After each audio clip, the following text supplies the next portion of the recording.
Welcome back to Unknown Fantasy Origins, the show where we explore the backstories behind concepts seen in TV, film, and gaming. Your discretion is advised. Stories from the real world are more disturbing than they appear on TV. In the previous episode of UFO, I talked about the real-life stories portrayed on the popular TV show American Horror Story Season 4. In this episode, we're going to look at Season 5, Hotel. Hotel centered around the Hotel Cortez in Los Angeles, owned by the Countess, played by Lady Gaga. This season features two murderers in the form of the Ten Commandments killer and a demon who resides in the hotel. The hotel is haunted by a collection of characters, some being famous serial killers. The hotel plotline is based on the story of Elisa Lam, and an excellent video that delves deep into this case is presented by fellow YouTuber Kaylee Elise. You can watch her video on her channel here. We find out the man who founded and constructed the hotel was James Patrick March, played by Evan Peters. He created the hotel in order to murder hotel guests and easily dispose of the bodies. The character of Mr. March is in fact based on the real man named Herman Webster Mudgett, who went by the name of Dr. Henry Howard Holmes. H.H. Holmes was a serial killer, con artist, and bigamist who opened a hotel in 1893 solely with the intention of murder. Let's take a look at America's first serial killer, H.H. Holmes. In May of 1861, Holmes was born into the family of a violent, alcoholic father. His intelligence brought further bullying while he was in school. His classmates dragged him into a doctor's office and forced him to stand in front of a skeleton while they put the dead hands on his face. His fears soon disappeared, creating a fascination for the dead and a hobby of dissecting animals. After graduation, he got a job and married Clara Lovering, who would bear him a son. Holmes attended college, but became bored. He instead studied surgery, passing his exams in 2 years. During his studies, he stole bodies and mutilated them, claiming their deaths accidental in order to claim insurance money. Family life never suited him, and soon he abandoned his wife and his son. He spent his time scamming his way to New York, where there were rumors he was seen with a missing boy. Fleeing to Philadelphia, he worked momentarily at a hospital before getting a position at a drugstore. It wasn't long before a boy died from medication bought from him. Afraid, he fled to Chicago and changed his name to Henry Howard Holmes in order to avoid being reported for his scams.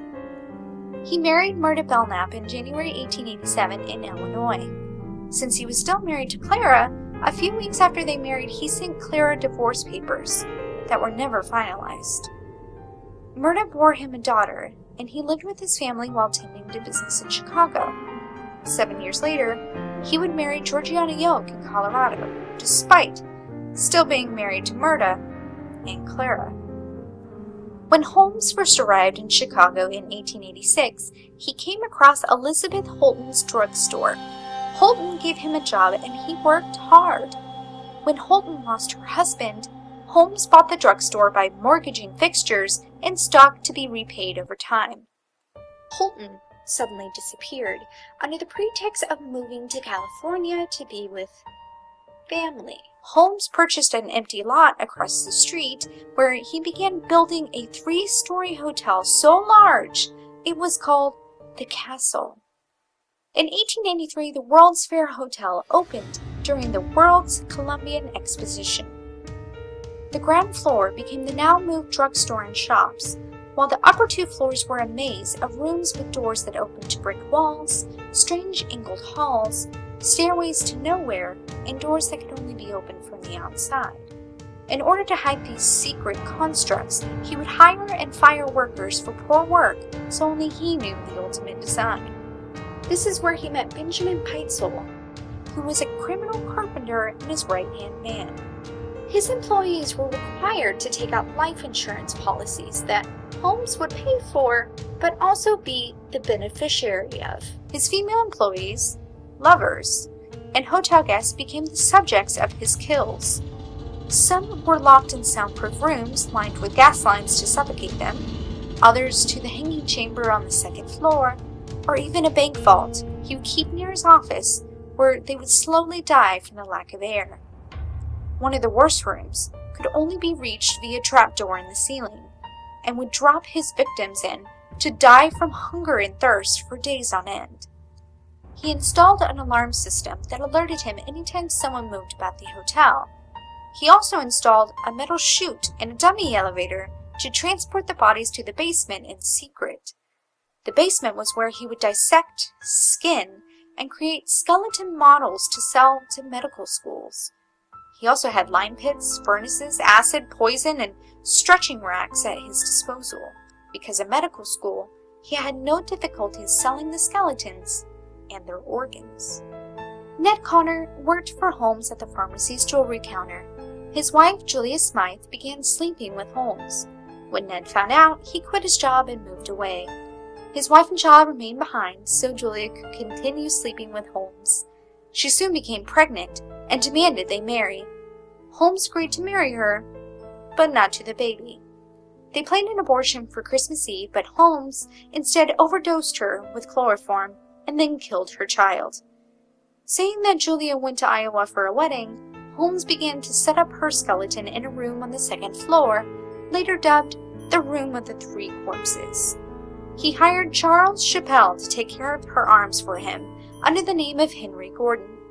Holmes instead gave the rest of the body to someone else. Holmes called on Chappell again to set up a man's skeleton, then later, another woman's skeleton. After finishing the third body, Holmes wouldn't pay because he didn't have the money. Chappell kept the body until he turned it over to police when Holmes was caught. Holmes, under the name Henry Gordon, began a relationship with Minnie Williams, an heiress to a railroad. In love, she moved to Chicago for him and worked at the hotel as his personal stenographer. She gave the deed to her Fort Worth property to an Alexander Bond, one of his aliases. He asked for her hand in marriage and encouraged her sister to move to the hotel. While giving her sister a tour, Holmes asked her to grab something from the vault. Once inside, he shut her in and gassed her to death. The Panic of 1893 and creditors looking for him forced him to flee to Fort Worth. He tried to start building another castle, but had to abandon the idea. He instead moved through the United States and Canada, murdering as he went. In July 1894, he was arrested for a horse swindle in St. Louis. He bailed himself out, but not before befriending a train robber to try and fake his own death.